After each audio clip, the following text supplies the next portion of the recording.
안녕하세요. 금요 사건 파일 디바제시카입니다. 2021년 12월 10일 오후 2시 16분 중년 남성 B씨가 서울 송파경찰서에 다급히 신고 전화를 걸어왔습니다. 자신의 집에 무슨 일이 생긴 것 같으니 최대한 빨리 출동해달라는 요청이었죠.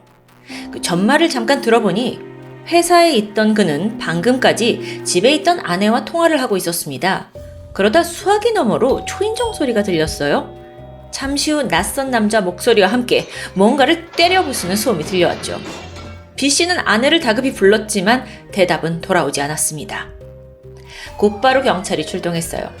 B씨의 집은 송파구 잠실동에 위치한 빌라 4층인데 현관문이 굳게 잠겨 있었고 아무리 두드려도 응답이 없습니다. 이거 이상하잖아요. 불길함을 느낀 경찰은 강제로 문을 열고 들어갔고요. 끔찍한 광경이 눈에 들어옵니다. 신고자 B씨의 아내와 13살 아들이 피를 흘리며 쓰러져 있는 거예요. 두 사람 모두 날카로운 흉기로 공격을 받은 것 같은데요. 이들은 곧장 인근 병원으로 옮겨졌지만 당시 49살이던 아내는 끝내 숨을 거두었고 어린 아들은 과다출혈로 중태에 빠지게 됩니다. 다행히 아이는 일주일 후에 의식을 회복하게 되죠. 그런데 사실 이 가족에게는 살아남은 또 다른 생존자가 있습니다. 바로 22살의 딸 A씨. 당시 그녀는 외출을 한 중이라서 비극을 피할 수 있었지만 그녀는 무엇보다도 이 사건에 가장 고통받는 피해자이기도 한데요. 한편 아버지 B씨는 범인을 즉각 지목했습니다. 바로 딸 A씨의 전 남자친구 이석준이었어요. 신고로부터 30분 정도가 지난 오후 2시 51분, 범인 이석준은 현행범으로 체포됩니다. 1996년생인 이석준은 당시 25살인데요. 알고 보니 그는 범행 현장 바로 옆 건물에 비어있는 가정집에 들어갔고 거기 장롱 안에 숨어 있다가 경찰에 발각됐습니다. 그는 모든 걸 포기했는지 순순히 자신의 범행을 인정하게 되는데 전 여자친구의 가족을 무참히 살해한 이석준, 그리고 이석준이 범인이라는 걸 바로 눈치챈 B씨, 이들 사이에선 도대체 무슨 일이 있었던 걸까요? 알고 보면 이 살인이 벌어지기까지 의도했든 의도하지 않았든 범인을 도운 조력자들까지 있습니다. 사건 전말을 좀 알아보겠습니다. 나흘 전인 12월 6일 아버지 B씨가 강남경찰서에 또 다른 신고를 한 기록이 있었습니다. 그는 이때 이런 말을 했죠. 딸이 연락이 되지 않아요. 감금된 것 같아요. 경찰은 즉시 딸 A씨의 위치를 추적했고 그녀가 대구에 있다는 걸 확인합니다. 그날 저녁 딸 A씨는 대구 수성구 모처에서 이석준과 함께 발견됐어요. 경찰이 딱 A씨를 발견하자마자 이 가해자로 추정되는 이석준과 분리 조치를 했고요. 두 사람을 상대로 별도의 조사를 진행했죠. 먼저 A씨를 통해서 자초지종을 좀 들어보니 두 사람은 4개월 전인 2021년 8월 온라인 게임을 통해서 알게 되었고 이후 연인관계로 발전했다고 합니다. 그러다 같은 해 10월 중순부터 함께 살기 시작했고요. 그러다 A씨가 이석준과의 관계가 뜻하지 않게 흘러가자 서울 집으로 돌아가고 싶다라고 말했어요. 여기에 이석준이 격분한 겁니다. 그리고선 여자친구의 핸드폰을 빼앗고는 감금을 시작해요. 경찰이 두 사람을 찾아내기 전까지 약 25시간 동안 차에 태워서 계속 돌아다녔다고 하는데요. 심지어 여기엔 원하지 않던 성관계까지 이루어졌습니다. 심지어 이 씨는 그 장면을 핸드폰으로 촬영해뒀죠. 협박용이었을까요? 자, 근데 이것에 대해서 이석준의 진술은 완전히 반대였어요. 커플 간에 다툼을 하긴 했지만 성폭행, 불법 촬영은 말도 안 된다면서 극구 부인합니다. 그러면서 경찰이 임의 동행하자라는 거에도 순순히 응했고 핸드폰 제출해달라라는 요구에도 선뜻 자기 핸드폰을 내주었고요. 사실 이건 범죄자답지 않은 굉장히 떳떳한 태도였어요. 경찰은 오히려 여기에 속았던 거고요. 지금 이 상황이 당장 이석준을 긴급 체포할 상황은 아니라고 판단했고 그를 귀가 조치시키는데요. 물론 여기에 대해서 경찰의 대응을 비난하는 목소리도 있습니다. 하지만 전문가들에 따르면 그 당시엔 경찰 또한 어쩔 수 없었다는 의견이에요. 왜냐면 당시 A씨와 이석준이 동거 중이었는데 이럴 경우 성폭행 시비가 나오면 강제로 체포할 법적 근거가 없기 때문입니다. 사실관계를 정확히 따져야 하니까 한쪽 입장만을 듣긴 어려웠을 거라는 거죠. 경찰은 공정해야 하니까요.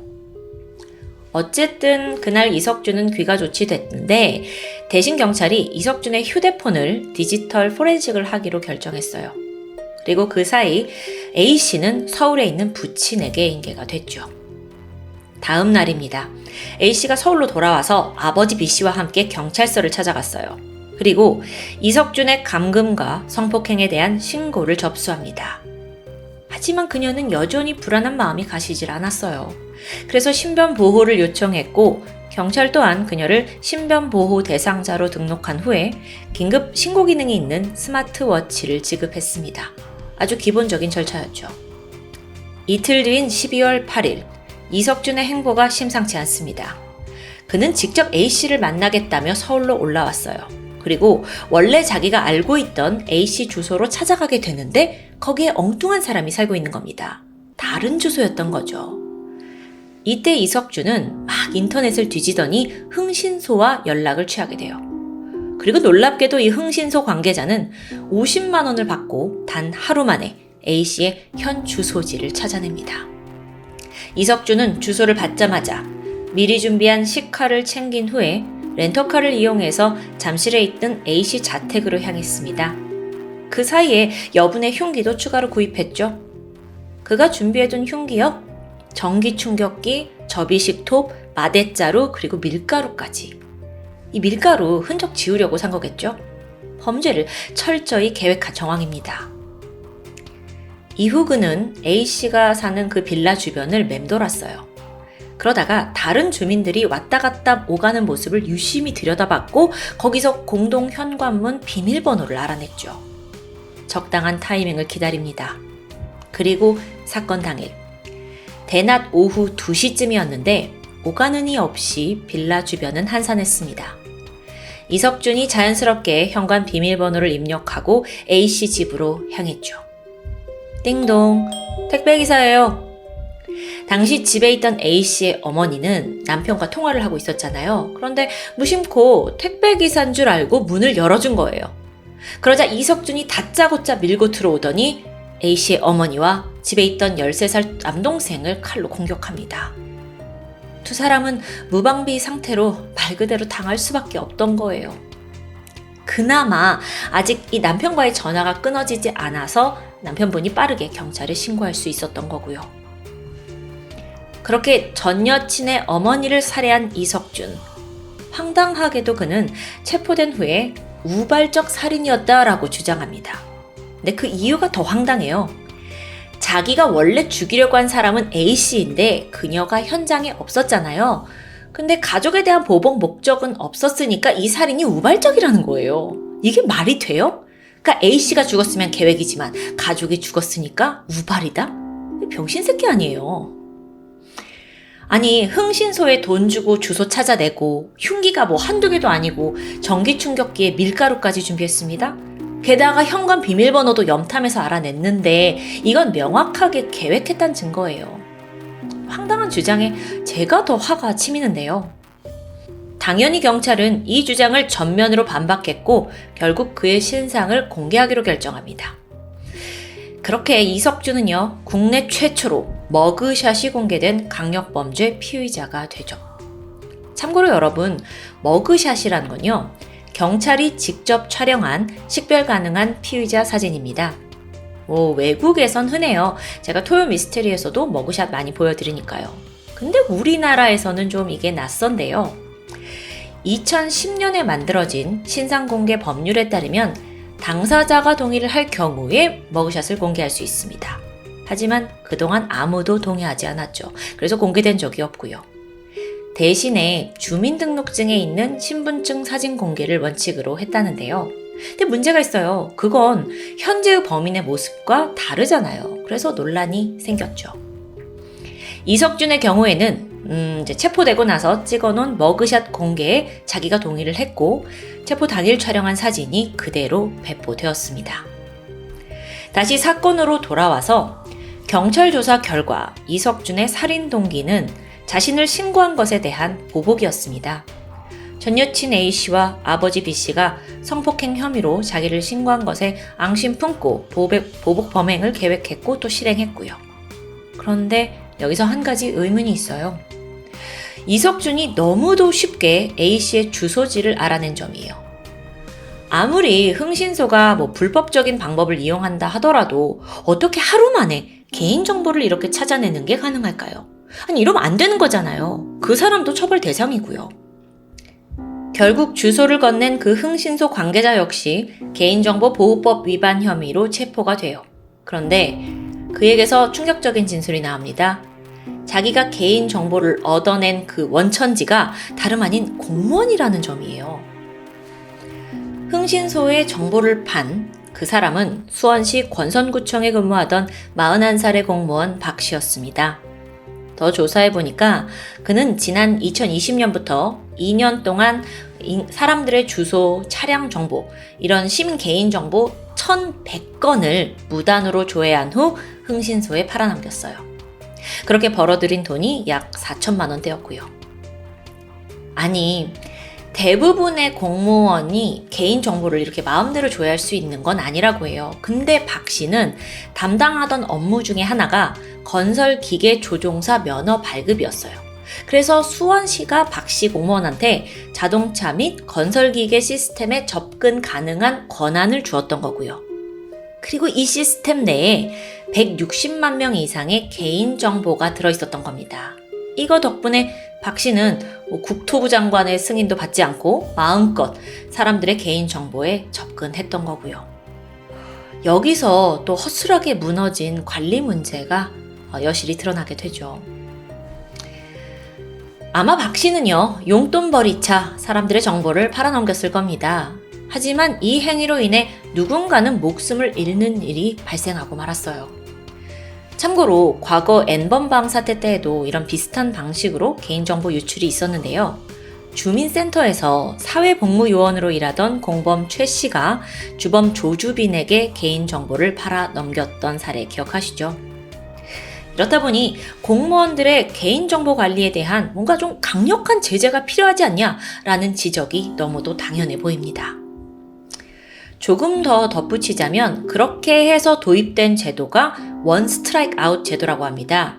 그러니까 공무원이 고의로 국민의 개인정보를 유출하게 될 경우 즉시 공직에서 파면 또는 해임하겠다는 대책이에요. 제2의 이석준을 맡겠다는 명목하에 탄생했죠. 근데 또 한편으로는 아니 아직까지 이런 조치가 없었어? 라는 오히려 좀 당황스러운 의문이 들기도 했는데요. 여태껏 그냥 공무원이 알아서 우리 정보를 잘 지켜주겠지라는 안일한 생각으로 수천만 국민의 개인정보를 맡겨왔다는 사실이 저는 놀랍기만 합니다. 자, 다시 사건으로 돌아와서 판결 내용을 볼까요? 우선 그 공무원 박 씨는요, 정보를 유출한 혐의로 공무원 당연히 파면되었고요. 이후 재판, 항소를 거쳐서 2023년에 결국 징역 5년이 확정됩니다.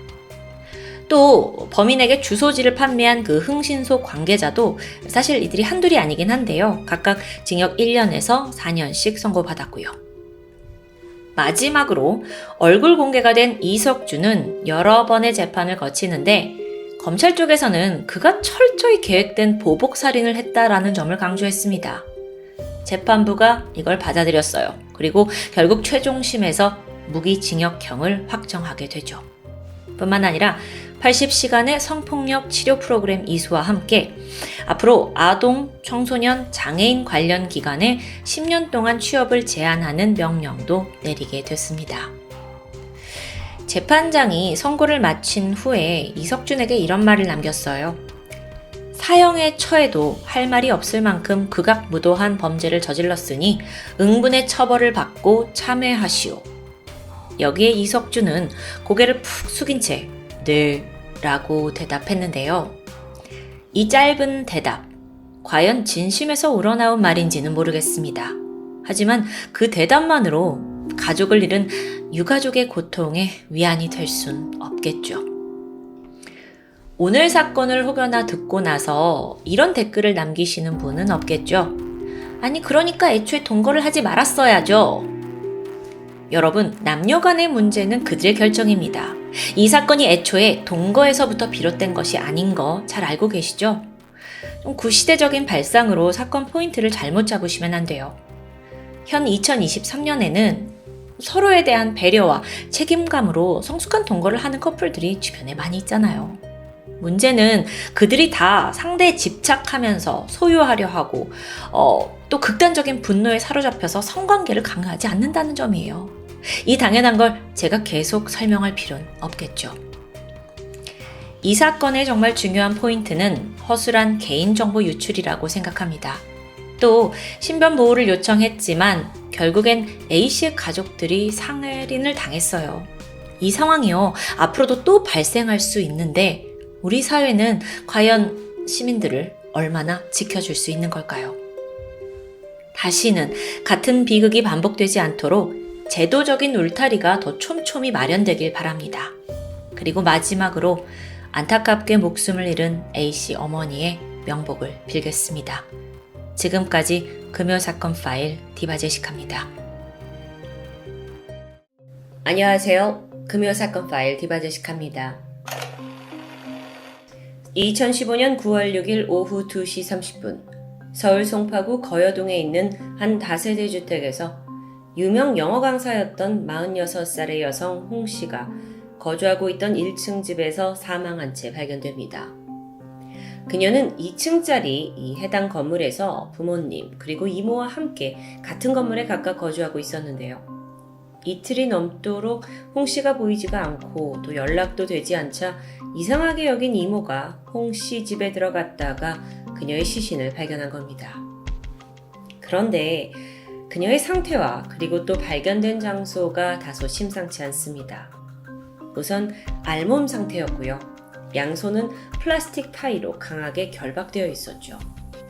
머리 후두부에 둔탁한 것으로 가격당한 흔적이 있었고 또 목이 졸릴 때 눈에 보이는 일혈점도 발견됩니다. 무엇보다도 범인은 시신을 장롱 안에다가 넣어뒀는데요. 상태로 봐서 2, 3일가량 지난 것으로 추정됩니다. 집에서 딸의 시신을 발견한 가족은 얼마나 충격이었을까요? 이 송파구 살인사건을 접수한 경찰은 빠르게 용의자를 찾아 나섰습니다.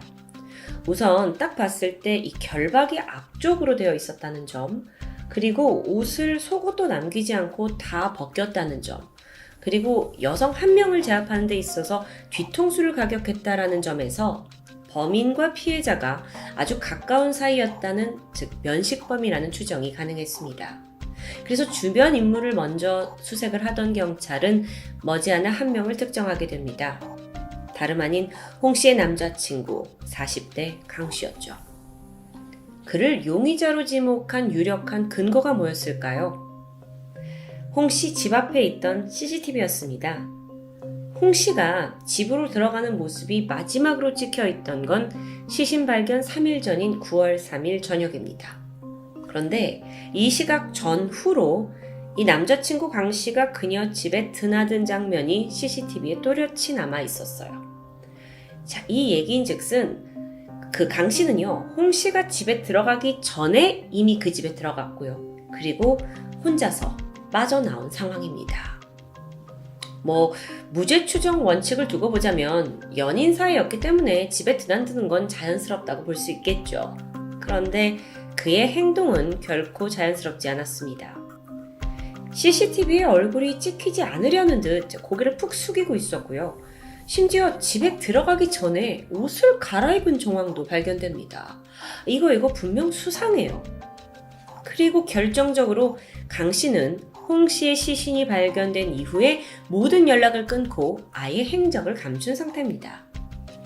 경찰이 즉각 강 씨를 추적했고요. 보조하고 있던 그는 시신 발견 사흘 만에 경기도 고양시의 한 주택가 공원에서 검거됩니다. 여러분, 명백한 CCTV에다가 도주 행적까지 확보를 했죠. 근데 강 씨는 범행을 순순히 인정하지 않습니다. 일단 아니라고 우기는 거예요. 일반적인 용의자들의 모습일 텐데요. 그런데 경찰로선 이 강 씨가 범인임을 가리키는 여러 확실한 단서들을 가지고 있었습니다. 그걸 좀 정리해 보자면 우선 마지막으로 이 남자친구 강 씨가 집을 나온 이후에 홍 씨가 살아서 나온 흔적이 전혀 없습니다. 게다가 외부인이 침입했다는 흔적도 없죠. 즉 두 사람이 그 집에 있을 때 무슨 일이 일어났다는 겁니다. 게다가 강 씨 옷과 관련해서 추가 조사를 해봤는데 이 사람이 홍 씨 집에 도착하기 전에 인근 지하철역에 내렸죠. 그리고 이내 화장실에 들어갑니다. 그리고 거기에서 빠져나오는데 다른 옷을 입고 있어요. 이 모습 또한 CCTV에 전부 남아있던 겁니다. 옷을 갈아입은 정황이요. 이건 빼박인데요. 아니 여자친구 집에 가기 전에 왜 옷을 갈아입냐는 거죠. 이 외에도 홍 씨 주변에 유일하게 강 씨만 잠적했다라는 점도 당연히 범인으로 지목될 이유입니다. 이렇게 증거를 토대로 진행된 경찰의 압박 끝에 강 씨는 체포 3일 만에 결국 범행 일체를 자백합니다. 자신이 여자친구 홍 씨를 살해했고 이어서 그녀 통장에서 현금 1,100만 원을 인출했다는 사실까지 추가로 밝혀줘요. 자, 그렇다면 이제 살해 동기가 궁금해지는데요. 사랑했던 여자친구를 죽인 이유가 뭘까요?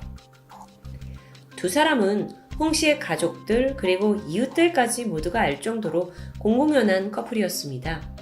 심지어 홍 씨는 이 사람이 내가 이제 결혼할 사람이다, 신랑감이다 라고 소개를 한 적도 있었죠.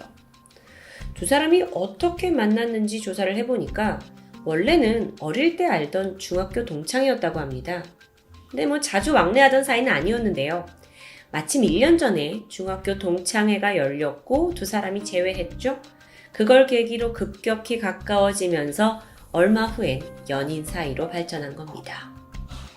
그런데요, 사실 이 주변인들 눈에는 두 사람이 그렇게 썩 잘 어울리는 커플은 아니었습니다.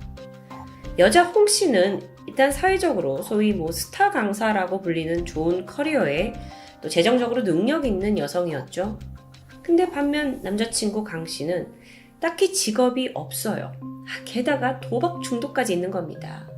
심지어 이미 2번 이혼한 경력까지 있었는데요. 결혼이라는 측면에서 어떻게 보면 40대 남성이 직업도 없고 능력도 없고 게다가 절제력도 없는 상황. 근데 홍 씨는 이걸 그렇게 대수롭게 여기지 않았습니다. 그래서 신경 쓰지 않는다면서 상당한 애정을 보였어요. 그렇게 1년 정도 뜨겁게 사랑을 하던 커플이었지만 결국 어떤 사건을 계기로 홍 씨의 마음이 식어버리고 맙니다. 이 두 사람이 교제를 하는 동안 홍 씨는 직업이 없는 남자친구에 대한 금전적인 지원을 아끼지 않았다고 해요. 그런데 강 씨는 도저히 직업을 찾으려는 노력을 보이지 않았고요. 오히려 도박에 투자를 해서 한탕만 잘 벌면 된다라는 주의였어요. 심지어 도박을 하다가 판돈이 떨어지면 홍 씨 몰래 그녀의 통장에서 돈을 인출해 가기도 합니다. 말도 안 되죠. 이 사실을 알게 된 홍 씨는 당연히 분노했고요. 조금씩 강 씨를 멀리하게 되죠. 아니, 이 일도 안 하고 도박에 찌들어서 여자친구 돈까지 훔쳐가는 남친을 누가 참을 수 있겠습니까? 그래서 알고 보니까 강 씨가 과거에 2번이나 이혼을 했던 이유도 동일합니다. 계속 무직 상태에 전 부인들한테 용돈을 받아서 그 돈으로 겨우 생활해 오던 사람이에요. 자, 그런데 이 강 씨를 좀 살펴보면 이전에 그 부부 관계에서 자신이 경제적으로 좀 의뢰 상태가 되는 걸 꽤나 자존심 상해했던 것 같아요. 자신의 그 찌질함을 참다 못해서 아내에게 폭력적인 성향까지 보였죠. 그러니까 완전 쓰레기와 찌질이의 조합입니다. 무능력에 도박병, 폭력에 심지어 의처증까지 있었어요. 그래서 이 남자를 참지 못하고 전 부인들이 이혼을 택하게 되는데 같은 이유로 2번이나 이혼을 당하면서도 그는 변하지 않았습니다.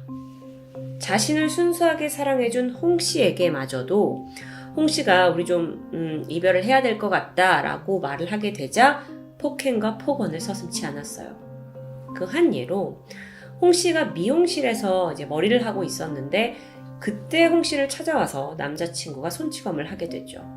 그래서 고민하던 홍 씨가 결국에 우리의 관계는 완전히 이제 끝났다 라고 통보한 그날은 홍 씨가 시신으로 발견되기 불과 며칠 전이었습니다.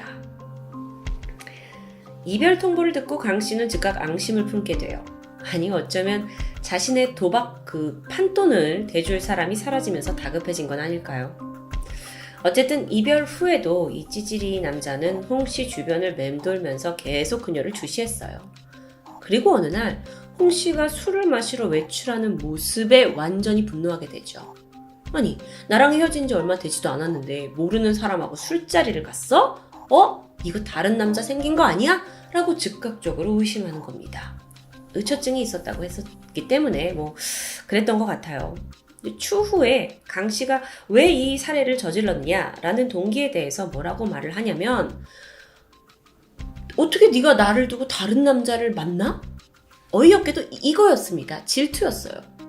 그래서 증오에 찬 강 씨가 홍 씨를 죽이기로 결심했고요. 9월 3일 당일 근처 마트에서 나무로 된 절구공이와 플라스틱 타일을 구입해서 홍 씨 집으로 향했죠. 그 전에 들른 곳이 있습니다. 지하철역 화장실에 들어갔고 미리 준비한 옷으로 갈아입은 후에 저녁 7시 송파구에 있는 홍 씨 자택으로 들어갑니다. 홍 씨가 아직 귀가하기 전이었는데 교제할 당시에 집 열쇠를 남자친구에게 줬기 때문에 유유히 들어갈 수 있었죠.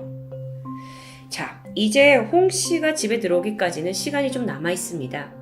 그래서 강 씨는 안방 문 뒤에 숨어 있었고요. 그녀가 돌아오길 기다렸죠. 약 50분 후 고요한 집안으로 홍 씨가 들어옵니다. 그리고 잠시 후 안방에 발을 들여놓자마자 문 뒤에 있던 강 씨가 즉각 뒤통수를 나무 절구로 강타합니다. 홍 씨가 놀라면서 비명을 질렀어요. 쓰러졌죠. 그리고 이후 두 사람의 몸싸움이 이어집니다. 홍 씨는 격렬하게 저항했지만 그 과정에서 강 씨는 그녀를 목졸라 살해합니다. 이렇게 비극이 끝난 후에 강 씨는요, 홍 씨의 옷에 묻어있는 핏자국을 지우기 위해서 그녀의 옷을 모두 탈의시킵니다. 근데 잠깐요.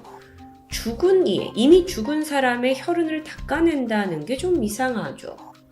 그게 범인을 잡을 수 있는 증거가 되기에는 좀 미약할 듯한데요. 어쨌든 강 씨의 주장대로라면은 혈흔이 묻어서 그걸 닦아내려고 옷을 벗겼다라고 말합니다. 근데 심지어 속옷까지 전부 벗겨내요. 이후에 집안을 청소했고 홍 씨의 양손을 플라스틱 타이로 묶은 후에 장롱 안에 시신을 은닉합니다. 이 자백을 듣던 경찰이 왜 도대체 시신을 장롱 안에 숨긴 거냐라고 이유를 물어보니까 발견을 늦춰서 도주 시간을 벌기 위한 행동이었다고 설명하죠. 또 이 부분에 대해서는 그렇게 치밀하다는 느낌은 들지 않는데요. 근데 제가 아무리 이게 들어도 굳이 옷을 벗길 이유가 뭐였을까라는 거에 좀 뱅뱅 돌게 되는데 속옷까지 벗겨서 혹시 시신이 발견됐을 때 어떤 수치심을 주기 위해서였을까요? 여기에 대해 전문가들은 강 씨 말대로 그냥 단순히 피를 닦아내기 위함은 아니었을 거고 평소에도 홍 씨가 좀 사회적으로 위에 있고 돈도 더 많이 벌고 있기 때문에 강 씨가 심리적으로 위축되어 있었을 것이다. 그래서 거기에서부터 나온 행동이라고 판단을 합니다. 옷을 벗기고 또 거기에 대해 주근이의 손을 묶어두는 행위로 인해서 자신이 살인을 저지른 그 힘에 대해 과시하는 심리라고 분석하게 되는 거죠. 정말 할 말이 없습니다.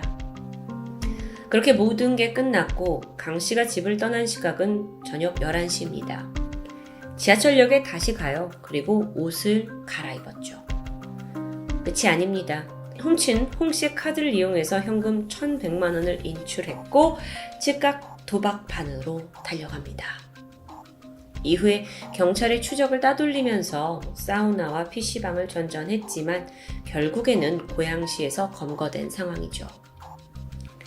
살인과 절도 혐의로 구속된 강 씨는 처음에는 나는 그냥 그 여자친구에게 다른 남자를 만나는 게 아니냐라고 추궁하려고 들어갔다. 살해할 의도는 아니었다. 라면서 우발적인 살인을 주장합니다.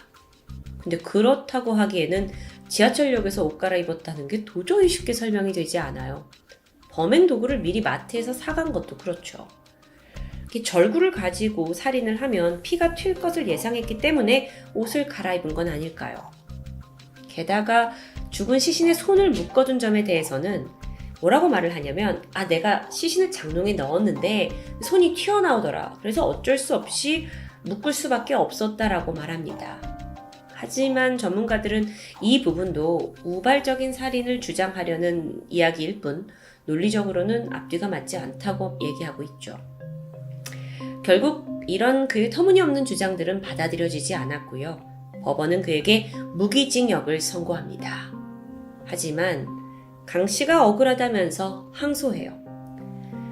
근본적으로 자신의 범행 동기가 홍 씨가 바람을 피웠다고 생각하면서 거기서 오는 강한 분노였지 않냐, 그래서 감형을 요구하는 겁니다. 게다가 그의 변호사가 뭐라고 하냐면 강 씨가 어릴 적에 부모의 이혼을 겪고 또 성장하면서 2번의 결혼 파탄까지 경험을 하게 되면서 뭔가 불신과 집착 성향이 생겼다라는 점을 강조했는데요. 아니 요즘 한부모 가정에서 자란 사람이 얼마나 많은데요. 또 그리고 젊을 때 뭐 이별 안 해본 사람 어디 있나요? 부모 이혼이야 자기 탓이 아니라지만 결혼 파탄은 원래 자기 책임 아닌가요? 근데 또 재판부는 이 주장을 어느 정도 받아들입니다. 그래서 계획 살인인 점은 명백하다. 하지만 조사 과정에서 범행 사실도 자백을 했고 또 특별히 전과가 없는 점까지 모두 감안해서 최종 강 씨에게는 징역 22년형이 선고됩니다. 그런데 여기서 빠진 게 있죠. 내 범죄가 이런저런 환경 때문에 온 거다라고 남 탓을 하던 강 씨는 자신의 살인을 반성하는 모습은 그닥 보이지 않았습니다. 그리고 한때 자신을 헌신적으로 사랑해준 홍 씨에게는 끝까지 미안하다는 말을 단 한 번도 남기지 않았죠. 최근 들어 이런 연인 간 범죄, 또 이별 범죄가 급증합니다. 데이트 폭력에 스토킹까지, 더 나아가 그 가족들까지 살인하는 사례들을 뉴스에서 볼 수 있는데요. 하지만 늘 도돌이표 같은 이런 사건들의 핵심은 이 사회에 여전히 이런 사건들은 그냥 연인 간의 일이잖아 라고 가볍게 치부한다는 점입니다. 사망하는 피해자가 속출해야만 그제서야 구조 요청을 무시했구나, 사건이 얼마나 위급한지 몰랐구나 라는 점이 들춰지는 거죠. 너무 안타까운데요. 홍 씨 역시 강 씨에게 살해당하기 전에 폭행을 당해왔습니다. 물리적 경제적 피해를 입으면서도 어쩌면 경찰에 이거 신고를 하는 게 맞을까? 이런 신고를 받아줄까? 하는 생각에 신고를 못했을 수도 있죠. 이젠 이 고리를 좀 끊어내야 하지 않을까요? 그래야 더 비슷한 범죄를 막을 수 있지 않을까요? 강력한 법적 규제가 필요한 시기 아닐까요? 사실상 그 시기 이미 지났는데 왜 아무런 변화가 없을까요? 지금 이 순간에도 연인 간의 이별을 통보한 후에 어디에서 도움을 받을지 모른 채 자신의 목숨을 위협당하는 누군가가 있을 수도 있습니다. 지금까지 금요사건 파일 디바제시카였습니다.